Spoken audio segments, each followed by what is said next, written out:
The giant space station called Nexus Prime floated in the darkness between stars. Inside its huge metal walls, 5 different alien races sat around a circle talking about trade and war. They had been doing this for thousands of years. The Zephyrians looked like giant lizards with scales that changed color when they got angry. Their leader, Sectar, drummed his claws on the metal table. He was mad about shipping routes through his space. The Vex Collective sat very still. They looked like big bugs with many arms and red eyes that never blinked. They spoke in clicking sounds that came from machines attached to their heads. They wanted to make deals about mining rights on dead planets. The Luminari were the strangest ones. They looked like walking crystals that glowed with soft blue light. They never got angry and always tried to make peace between the others. Their voices sounded like singing. High above them on tall perches sat the Skyreach people. They had wings and feathers like giant eagles, but walked on 2 legs like men. They liked to look down on everyone else because they thought they were better. In the corner sat tanks full of blue water. Inside the tanks were the Deep Current Alliance. They looked like smart dolphins but had arms and hands. They breathed water instead of air and spoke through computers that turned their sounds into words the others could understand. These 5 races made up the Galactic Council. They ruled over hundreds of worlds and billions of people. They had the best ships, the strongest weapons, and the smartest computers in the galaxy. They thought they knew everything there was to know about space. That was when the alarm started beeping. Vextar clicked his metal fingers together very fast. This meant he was confused. He looked at the big screen that showed space around the station. A dot of light was moving toward them from the edge of the galaxy. "What is that thing?" asked Zeptak, the Zephyrian war chief. His scales turned dark, red, which meant he was ready to fight. The bug-like Vex checked their computers. "It sends no codes. We do not know what it is. It comes from empty space where nothing lives." Crystal's song of the Luminari made a soft humming sound. "Perhaps it is lost. We should help it." Wingstrike of the Skyreach laughed with a harsh sound. "Or perhaps it brings danger. We should destroy it before it gets close." From the water tanks came the voice of Flow Current. "Wait. Let us see what it wants first. Maybe it is something new." The dot of light got bigger on their screens. Soon, they could see it was a ship, but not like any ship they had ever seen. It was made of simple metal with no fancy decorations. It had boxes and tubes stuck all over it like someone had built it in a hurry. Compared to their beautiful ships, it looked like junk, but it was moving very fast. Faster than it should be able to move. Admiral Jake Morrison stood on the bridge of his ship called the USS Liberty. He was a tall man with gray hair and serious eyes. He had fought in many wars on Earth and knew how to stay calm when things got dangerous. Next to him stood Lisa Parker, who helped him fly the ship through space. She was young, with blonde hair, and always smiled even when she was scared. Ben Clark sat at the radio desk. He was the one who would talk to the aliens when they got close enough. Amy Rodriguez worked at the science station. She was very smart, and always asked questions about everything they saw. Jake looked out the window at the huge space station ahead of them. It was bigger than any city on Earth. Lights blinked all over it like stars. Ships came and went from many different doors. "Lisa, how long until we get there?" Jake asked. 10 minutes, sir," Lisa said. Her hands moved over the controls like she was playing a piano. "Ben, are you ready to talk to them?" Ben nodded. "I hope they speak our language, or at least have computers that can learn it fast." Amy looked up from her screen. "Jake, I am reading 5 different types of energy coming from that station. That means at least 5 different kinds of aliens live there." Jake nodded. "Good. More people to make friends with." The other humans on the ship were not as calm as Jake. They knew they were the first people from Earth to meet aliens. If they made a mistake, it could mean war between Earth and the whole galaxy. But Jake had a plan. Humans were good at making plans when things looked impossible. On Earth, scientists had found old machines buried on Mars. The machines were very old, older than human cities. Someone else had built them long ago and left them there. Human scientists had worked for 20 years to understand how the machines worked. The aliens who built the machines were gone now, but they had left behind the secret of flying faster than light. Humans took that secret and made it better. They did not just copy what they found, they improved it. The USS Liberty was the first human ship that could fly between stars. It was not the prettiest ship or the strongest ship, but it was fast and it was smart. Most important of all, the humans who built it had learned something the old aliens never knew. They had learned how to work together. Jake watched the space station get bigger and bigger on his screen. Soon they would be close enough to talk. He wondered what the aliens would think when they met humans for the first time. He was about to find out. "Ben, open a channel to that station," Jake said. "Channel open, sir." Jake took a deep breath. "This is Admiral Jake Morrison of the Earth. Ship USS Liberty, we come in peace. We would like to talk." Then they waited. In the council chamber, all 5 alien races stared at their screens in shock. The strange ship was asking to talk, but that was not what shocked them. What shocked them was that the ship had appeared from nowhere, traveled faster than their best ships, and had just asked permission to land like this was a normal day. No new race had ever done that before. Most new races they met were still fighting with rocks and sticks. The smart ones had just learned to fly between planets. None of them ever showed up at the council's front door asking to chat. This was either very good news or very bad news. They were about to find out which one. 3 days passed before the council decided to meet with the humans. 3 days of arguing and checking their computers and asking the same questions over and over again. The humans waited. They parked their ship next to the big station and did not complain. They did not demand to be seen right away. They did not threaten anyone or show off their weapons. They just waited like they had all the time in the world. This made the aliens even more confused. Finally, the council called for an emergency meeting. The last time they had done this was 100 years ago when the robot wars nearly destroyed half the galaxy. The council chamber was packed with important aliens from all 5 races. Admiral Jake Morrison walked into the chamber wearing his best uniform. With him came Dr. Rachel Green, a smart woman who knew more about alien science than anyone on Earth. Steve Turner walked beside them. He was trained to talk to foreign governments and make deals that helped everyone. The humans looked very small compared to the aliens around them. The Zephyrians were twice as tall as humans. The Vex Collective had arms that could reach across the whole room. The Skyreach people looked down from perches high above. Even the water-breathing Deep Current Alliance had tanks bigger than human cars. But the humans did not look scared. They looked ready. Sektar of the Zephyrians spoke first. His voice was deep and rough like rocks falling down a mountain. "You claim to come from a planet called Earth. We have never heard of this place. Our maps show no intelligent life in your part of the galaxy." Jake nodded. "That is true. We have been very quiet until now.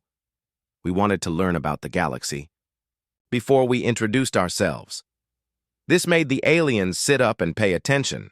Most new races made contact by accident. Their ships broke down, or they got lost, or they were running away from some disaster. They did not plan first contact like humans had done. Vextar clicked his metal fingers together. "You say you learned about us. How did you learn? We sent no signals to your world." Steve Turner stepped forward. "We listened to your radio signals. We watched your ships fly by our solar system. We have been studying your languages and your customs for many years." The crystal being called Crystal Song made a humming sound. "If you have been watching us, then you know we are much stronger than you. We have thousands of ships. We rule over many worlds. Why do you come here instead of hiding?" Dr. Rachel Green smiled. "Because hiding gets you nowhere, and because we think we have something you need." She pulled out a small, flat computer and touched the screen. Pictures appeared in the air above her head for everyone to see. The first picture showed the human ship, but this was not how it looked on the outside. This showed the inside, where the engines were. The aliens leaned forward to get a better look. "Your ship is fast," said Wingstrike of the Sky Reach. "But our ships are faster."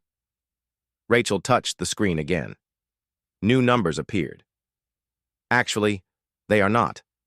Our ship uses 20% less fuel than your fastest ships. It can fly twice as far without stopping, and it can carry more cargo." The room got very quiet. Fuel was expensive in space. Ships that used less fuel could go to more places and make more money. "How is this possible?" asked Vextar. "We have been building ships for thousands of years." Rachel showed them another picture. "You build ships the way your people have always built them. Each race uses their own methods, but we studied all your methods and combined the best parts." She pointed to different parts of the ship.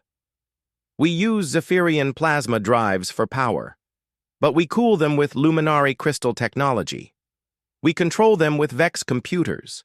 We shape the hull like Skyreach ships for speed, and we balance everything like deep current engineers do with their underwater cities." The aliens looked at each other. None of them had ever thought of combining their technologies. They kept their secrets and tried to stay ahead of each other. "But you are new," said Flow Current from his water tank. "How did you learn our secrets?" Jake Morrison stepped forward. "We did not steal anything. We just watched and learned and thought of new ways to use old ideas. That is what humans do best." Dr. Green touched her computer again. Now it showed a new kind of engine that no one had ever seen before. "We also made some improvements. This engine can fold space in ways that make travel much faster," she showed. "Them mathematics that made the luminary crystals glow brighter with excitement. The equations were simple but clever. They used basic science in ways that no one had tried before." Sektar's scales turned orange, which meant he was thinking hard. "These improvements, they would work on our ships too?" "Yes," said Rachel. "And we would be happy to share this technology." The U.S. Council chamber erupted in noise. All 5 races started talking at once. The Zephyrians roared. The Vex clicked rapidly. The Skyreach screeched. The Luminari hummed loud songs. The Deep Current made bubbling sounds in their tanks. Finally, Wingstrike called for quiet. "You would share this technology? What do you want in return?" Steve Turner spoke clearly so everyone could hear. "We want to join your council. We want to trade with your people. We want to learn from you and teach you what we know. We want to be friends." "Friends?" asked Crystal Song. "You could sell this technology for great wealth. You could build a fleet and conquer worlds. Why do you want friends?" Jake Morrison looked around the room at all the different aliens. "Because the galaxy is a big place. There is room for everyone. And because we have learned something important about working together."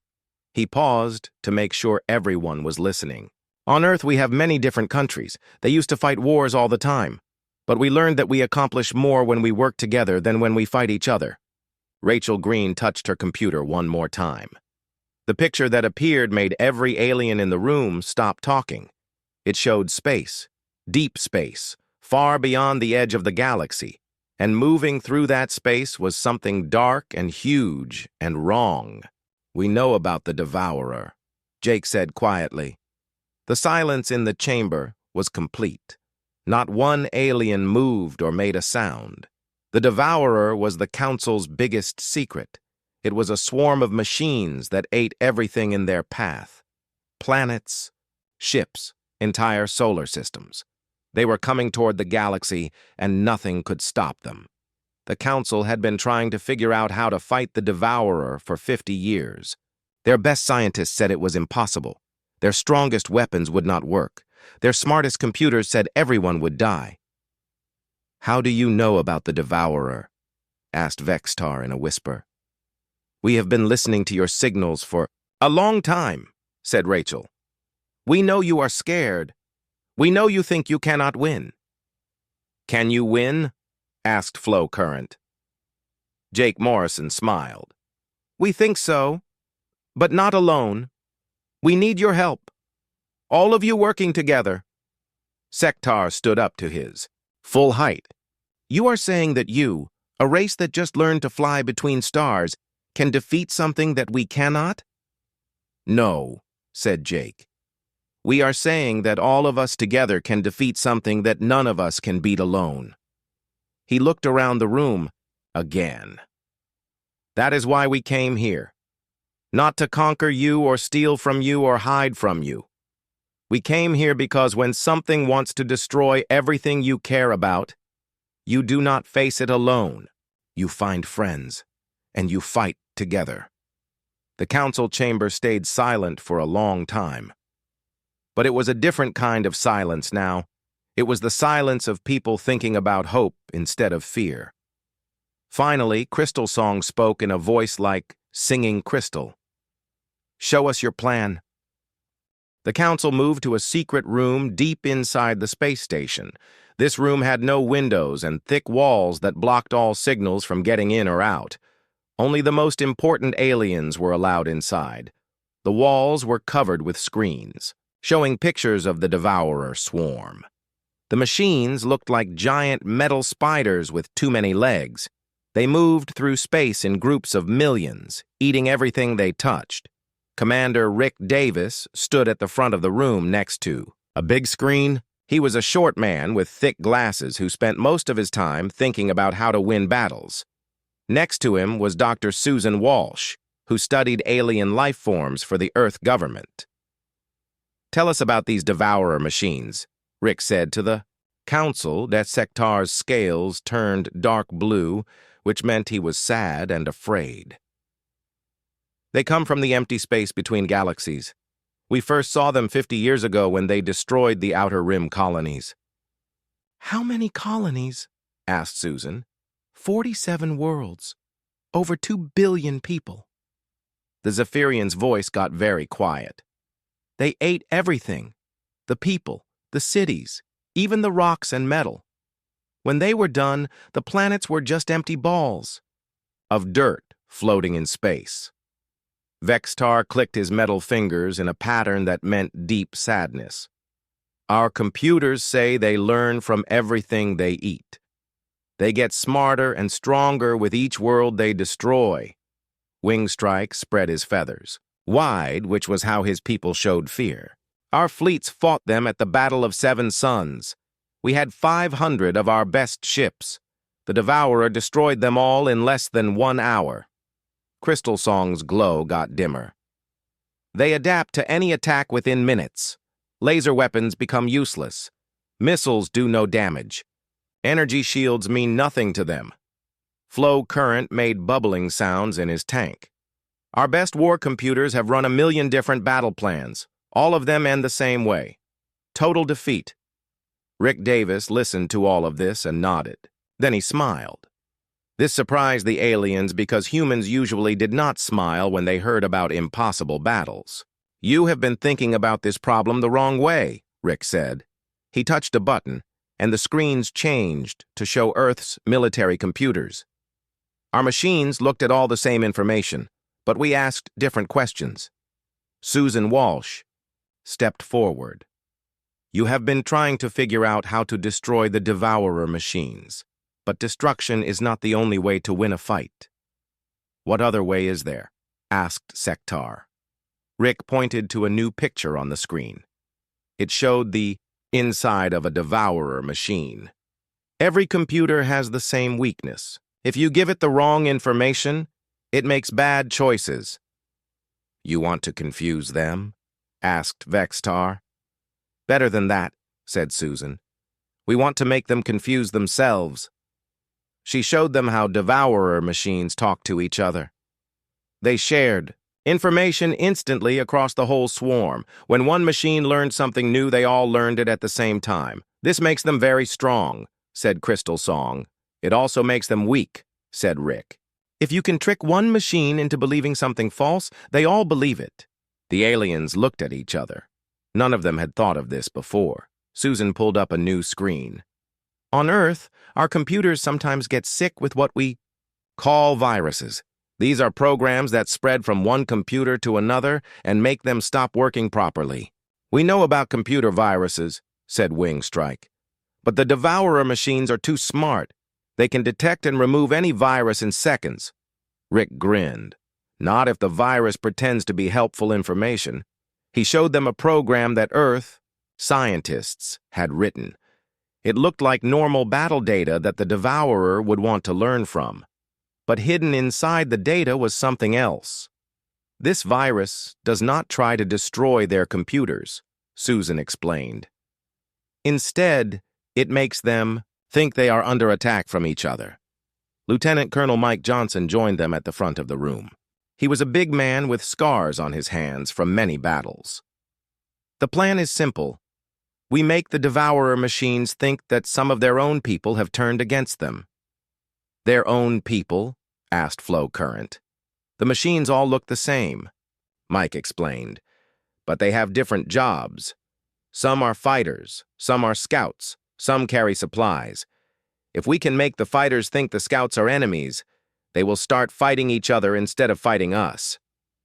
Engineer Laura Peterson came forward. She was young but very smart about computers. I have written a virus that will spread through their communication network.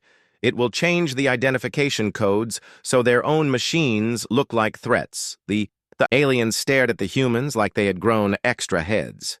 This is insane, said Sectar. This could not possibly work, said Vextar. The mathematics are all wrong, said Crystal Song. Our computers say the chance of success is very small, said Wingstrike. How small? Asked Rick. Vextar checked his machines. 12.3%. Admiral Jake Morrison had been standing quietly in the back of the room. Now he walked forward and looked at all the aliens. On Earth we have a saying, Jake said. Those are pretty good odds. The Zephyrian war chief shook his huge head. 12% is not good odds. It means 88% chance of total failure. Jake smiled. It also means 12% chance of total victory. And 12% is infinitely better than 0%. Crystal Song hummed in confusion. You would risk everything on such a small chance? We would not risk everything, said Susan Walsh. This plan does not put anyone in more danger than they are already in. If it fails, you are no worse off than before. And if it works? Asked Flow Current. Rick Davis looked around the room at all the different aliens. If it works, we save the galaxy. Mike Johnson pulled up the battle plans on the main screen. But this will not work unless all 5 races work together.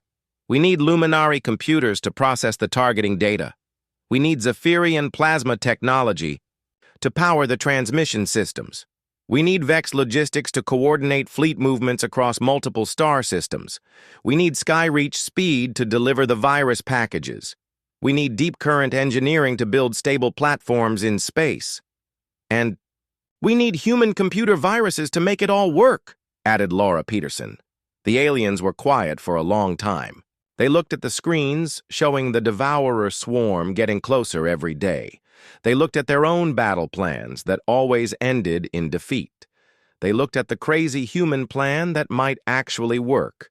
Finally, Sectar spoke. Your plan requires us to trust you completely. We would have to share our most secret technologies. Yes, said Jake Morrison. We would have to work together closer than our races have ever worked before, said Wingstrike. Yes, said Jake. We would be betting the lives of everyone in the galaxy on a plan that sounds impossible, said Crystal Song. Yes, said Jake. And if we say no? Asked Flow Current. Jake looked at the screen showing the approaching Devourer swarm. Then in 18 months, everyone dies anyway. Vexitar made rapid clicking sounds while his computers calculated. The human plan has a small chance of success. Our current plans have no chance of success. Mathematically, small is better than 0. Crystal Song's glow got brighter. There is something else to consider. For the first time in 50 years, we have hope.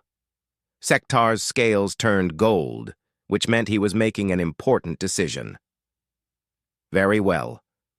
We will try your impossible plan. All of us together? Asked Jake. The 5 alien leaders looked at each other. Then they looked at the humans who had traveled across the galaxy to help people they had never met before. All of us together, they said. Outside in space, the Devourer swarm continued its slow approach toward the galaxy. The machines had no idea that 6 different races were about to join forces against them. They had no idea that sometimes the most dangerous enemies are the ones who refuse to give up. They were about to learn. The next 6 months changed everything in the galaxy. For the first time in thousands of years, all 5 council races worked together on the same project. And for the first time ever, they worked with humans. Chief Scientist Helen Murphy stood in the biggest workshop anyone had ever seen. It was built inside an old asteroid that had been hollowed out and filled with laboratories. Scientists from all 6 races worked side by side, sharing ideas that had been secret for centuries. The luminary had computers made of living crystal that could think faster than anything else in the galaxy. But they had never thought to connect them to Zephyrian plasma generators that could power a small star. The Vex Collective had logistics networks that could track millions of ships across hundreds of worlds. But they had never combined them with Skyreach navigation systems that could plot courses through the most dangerous parts of space. The humans brought something different. They brought the ability to see connections that no one else noticed. Dr. Murphy, called Tony Barnes, a young engineer from Earth. I think I figured out how to make this work. Helen walked over to look at his computer screen. Tony had taken a deep current water cooling system and attached it to a luminary crystal. Computer. The crystal was glowing brighter than anyone had ever seen before. The crystal thinks better when it stays cool, Tony explained. And the water system keeps it at exactly the right temperature. Together they work 10 times faster than either one alone. Across the workshop, Engineer Karen White was showing a group of Zephyrian technicians how to modify their plasma cores. If you route the energy through these human-designed circuits, you get twice the power with half the heat. The Zephyrians had been building plasma cores for 2,000 years. But they had never thought to use the mathematical formulas that human engineers had developed for Earth's nuclear reactors. In another section, Navigator Chris Thompson worked with Skyreach pilots to design new flight patterns. The bird-like aliens were the best pilots in the galaxy, but human navigators had experience flying through asteroid fields and solar storms that the Skyreach had always avoided. You fly around obstacles, Chris told them, but sometimes it is faster to fly through them if you know how. The Skyreach pilot, called Sharpwing, tilted his feathered head. Through an asteroid field? That sounds very dangerous. Chris smiled. Everything we are doing sounds dangerous. But dangerous and impossible are not the same thing. Meanwhile, communications specialist Danny Wright worked with the Vex Collective to create the most complex network ever built. The bug-like aliens could coordinate activities across vast distances, but they had never combined their systems with human quantum radios that could send messages instantly across the galaxy. Your network is very good at sending the same message to many places, Danny told HiveMind 779. Our radios are good at sending different messages to specific targets. Together we can do both at the same time. The most important work happened in the computer labs where Dr. Susan Walsh and Laura Peterson worked with luminary programmers to create the virus that would save or doom them all. The virus must look exactly like helpful information, Susan explained to Crystal Song and 3 other luminary scientists. If the Devourer machines suspect anything, they will reject it immediately. Laura showed them lines of computer code that looked like battle reports from destroyed worlds. Hidden inside the code were instructions that would make Devourer machines attack each other. How do we know this will work? Asked Bright Harmony, a young luminary programmer. We tested it on copies of Devourer computers that we built here, Laura said. It worked perfectly every time. But will it work on the real machines? asked Crystal Song. Susan and Laura looked at each other. We will find out soon enough. While the scientists worked, Admiral Jake Morrison and the military leaders planned the battle. They stood around a table that showed a three-dimensional map of the galaxy. Red dots marked where the Devourer swarm was moving. Blue dots showed where the combined fleet would meet them. The virus must be delivered to at least 50 different Devourer machines at exactly the same time, explained Commander Rick Davis. If we only hit a few machines, they will warn the others, and the plan fails. General Sektar studied the battle map with his glowing red eyes. 50 simultaneous attacks across 3 star systems. My warriors can do this, but they will need perfect timing. Admiral Wingstrike spread his wings and pointed at different parts of the map. My fastest ships can deliver the virus packages, but we will need cover from your plasma cannon ships. Fleetmaster Flow Current made bubbling sounds in his portable water tank. My people can build the transmission platforms in space, but we will need protection while we work. HiveMind 779 clicked rapidly. Our logistics network can coordinate all movements, but every ship must follow the plan exactly. No mistakes. Crystal Song hummed softly. And if the plan fails? Jake Morrison looked around the table at his new allies. Then we try something else. Humans do not give up easily. Neither do we, said Sektar. Nor we, said Wingstrike. Nor we, said Flow Current. Nor we, clicked 779. Then we will not fail, said Crystal Song. As the weeks passed, ships from all 6 races gathered at the battle site. It was the largest fleet in galactic history. Sleek Skyreach fighters flew alongside massive Zephyrian battleships. Vex collective supply vessels moved in perfect formation with deep current engineering platforms. Human ships darted between them, all carrying the special equipment that would make the plan work. The ships looked strange together. Each race had built their vessels according to their own ideas about what a ship should look like. But when engineer Paul Martinez saw them all flying together, he smiled. They look like a family, he told Admiral Morrison. All different, but all working toward the same goal. Jake nodded. That is exactly what they are. The new flagship was the strangest ship of all. It was called the New Horizon, and it was built using technology from all 6 races. It had Zephyrian armor and Skyreach engines. It had Vex computers and deep current cooling systems. It had luminary energy shields and human weapons. It was not beautiful like a Skyreach fighter or impressive like a Zephyrian battleship, but it worked better than any ship anyone had ever built. Captain Jake Morrison stood on the bridge surrounded by his mixed crew. Navigator Chris Thompson plotted their course using 6 different navigation systems. Tactical Officer Janet Lewis monitored weapons that no single race could have created. Communications specialist Danny Wright coordinated with hundreds of ships using quantum radios and crystal computers. Admiral, called Janet, long-range sensors detect the Devourer swarm. They will be in weapons range in 4 hours. Jake looked at the main screen. In the distance, space itself seemed to be getting darker as millions of Devourer machines approached.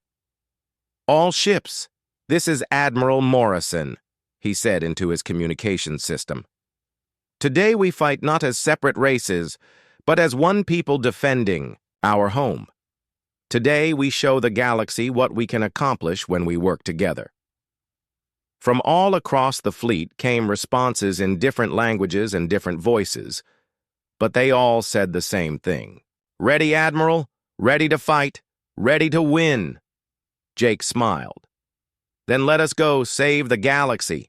The combined fleet moved forward toward the approaching darkness. Behind them was everything they cared about, their worlds, their families, their hopes for the future. Ahead of them was the greatest test any of them had ever faced, but they were not facing it alone. The battle began exactly as the humans had predicted. The Devourer machines came in waves like a black ocean covering the stars. There were millions of them, each one the size of a small building, moving through space with perfect coordination.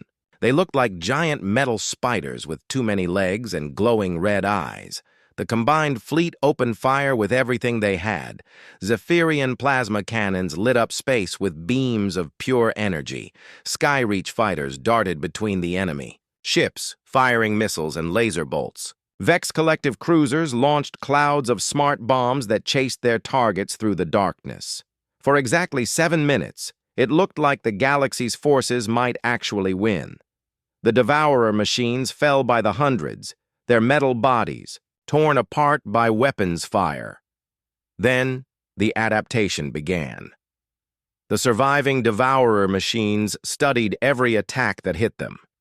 Their computers analyzed the energy patterns, the weapon signatures, the tactical formations. Within minutes, they began to change. Their armor became reflective, bouncing laser beams back at the ships that fired them. Their hulls sprouted new devices that absorbed plasma energy and made them stronger. They developed shields that stopped missiles before they could explode. "Weapons are becoming ineffective," reported Tactical Officer Janet Lewis from the bridge of the New Horizon. "Enemy adaptation rate is faster than our projections." Admiral Jake Morrison nodded calmly. "Then it is time for Phase 2. He opened a channel to the entire fleet. "All ships begin virus deployment. Remember, we need 50 simultaneous hits." Across the battlefield, fast Skyreach fighters broke away from the main battle. Each one carried a small device that looked like a normal sensor probe. But inside each device was Laura Peterson's computer. Virus, disguised as helpful battle data. The fighters dove through the swarms of Devourer machines, dodging enemy fire and metal claws. One by one, they transmitted their virus packages to different enemy ships. The Devourer machines accepted the data eagerly. It looked like intelligence reports from previous battles, exactly the kind of information they wanted to learn from. "Virus. Deployment successful," reported communications specialist Danny Wright. "All 50 packages delivered." "How long until it takes effect?" asked Navigator Chris Thompson. Dr. Susan Walsh answered from her science station. "The virus needs time to spread through their network, maybe 10 minutes. Those 10 minutes felt like hours. The battle continued to rage around them. More and more of the galaxy's ships were being destroyed as the Devourer machines adapted to every weapon they faced. Then something strange began to happen. In the middle of the enemy swarm, one Devourer machine suddenly turned and fired on another. Devourer machine. The target machine spun around and fired back. Within seconds, dozens of enemy ships were shooting at each other instead of at the galactic fleet. "It is working," whispered Crystal Song from her station. "The virus is spreading." The confusion spread through the Devourer swarm like wildfire. Machines that had fought together for thousands of years suddenly saw their allies as enemies. Their perfect coordination collapsed into chaos as they began attacking each other. But the Devourer had one final trick. Deep in the center of the swarm, the largest machine began to glow with terrifying energy. It was the size of a small moon and covered with weapons that could destroy planets. This was the Devourer Prime, the brain that controlled all the other machines. "Admiral," called Janet Lewis in a voice full of fear. "The main enemy ship is charging some kind of weapon. Energy readings are off the scale." Jake studied the sensor readings and felt his blood turn cold. "It is going to self-destruct. If that thing explodes, it will take out half the galaxy, the top." Devourer Prime had decided that if it could not win, it would destroy everything rather than face defeat. The energy building inside its core was enough to sterilize hundreds of star systems. "All ships retreat to minimum safe distance," ordered Jake. "Sir," said Chris Thompson quietly, "minimum safe distance is farther than our ships can travel in time." The truth hung in the air like poison. Even at maximum speed, they could not get far enough away to survive the explosion. In trying to save the galaxy, they had doomed it. That was when Jake Morrison made the decision that would be remembered for 1,000 years. "All ships maintain position," he ordered. prepare for emergency power transfer." "Sir?" asked Janet. Jake looked around the bridge at his crew of humans and aliens who had become friends. "We are going to contain that explosion." "That is impossible," said Crystal Song. "No ship has that much power." "No single ship," said Jake, "but we are not single ships anymore." He opened a channel to the entire fleet. "All vessels, prepare to link power systems. We are going to create the biggest energy field in galactic history." Engineer Karen White's voice came over the radio from the engine room. "Admiral, linking that many different power systems could cause a chain reaction. The whole fleet could explode." "Or it could work," said Jake. "And right now, that is our only chance." Across the fleet, engineers from 6 different races began connecting their ship's power systems. Human quantum links joined with luminary crystal networks. Zephyrian plasma cores fed energy into Vex computational systems. Skyreach engines synchronized with deep current environmental controls. It should have been impossible. The different technologies were never designed to work together. But the months of cooperation had taught them how to make impossible things work. "Power linkage complete," reported Danny Wright. "All ships connected." "Energy field generators online," said Karen from the engine room. Jake took a deep breath. "All ships, maximum power to field generators. Now." Light exploded across the battlefield as hundreds of ships poured their energy into a single massive force field.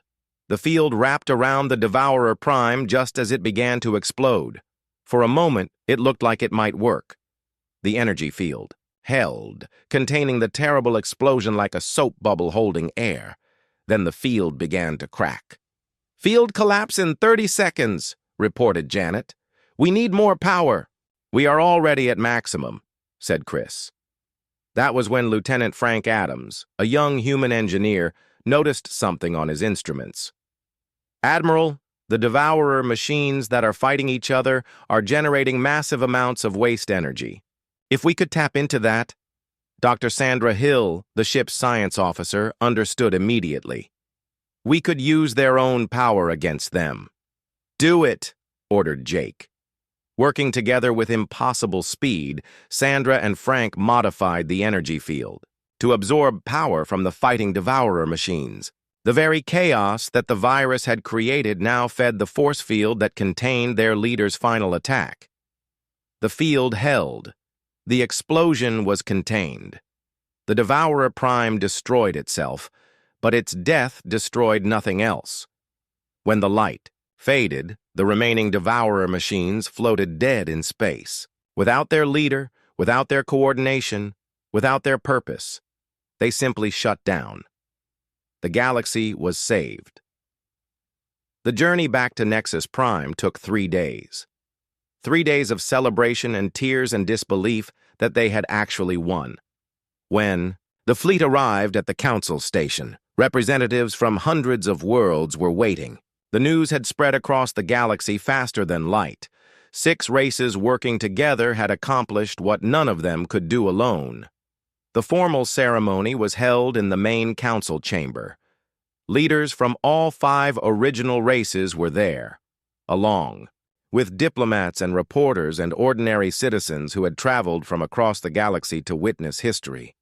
Admiral Jake Morrison stood at the center of the chamber, surrounded by the aliens who had become his friends and allies. The room was completely silent as he prepared to speak. "6 months ago, we came here as strangers," Jake began. "We asked to join your council, and you had every reason to say no. We were new, we were untested, and we came from a part of space you had never heard of." He looked around the chamber at faces that belonged to a dozen different species. "But you did not say no. You listened to our ideas. You shared your knowledge. You trusted us with your most important secrets. And when the time came to fight for everything we cared about, you fought beside us." Jake paused, choosing his words carefully. "We did not win because humans are stronger than the Devourer. We did not win because our technology is better than..." Theirs. We won because we learned something that the devourer never understood. The chamber was so quiet that the only sound was the gentle humming of the life support systems. We won because when you face something that wants to destroy everything you love, you do not fight alone. You find people who care about the same things you care about. You work together. You share what you have. You trust each other. And you never ever give up. Jake smiled at the aliens around him. That is not just human nature. That is what intelligence really means. That is what civilization means. That is what makes us different from machines that only know how to consume and destroy. He gestured toward the viewing screen that showed space outside the station, where ships from 100 different worlds flew together in peace. Today we are not just 5 races plus humans. Today we are one people, one civilization, one family. The silence continued for a long moment. Then, slowly, applause began. It started with the humans, then spread to the Zephyrians, then to the Vex Collective, then to all the other species in the chamber. But this was not ordinary applause. The Luminari, added Tear Crystal Song,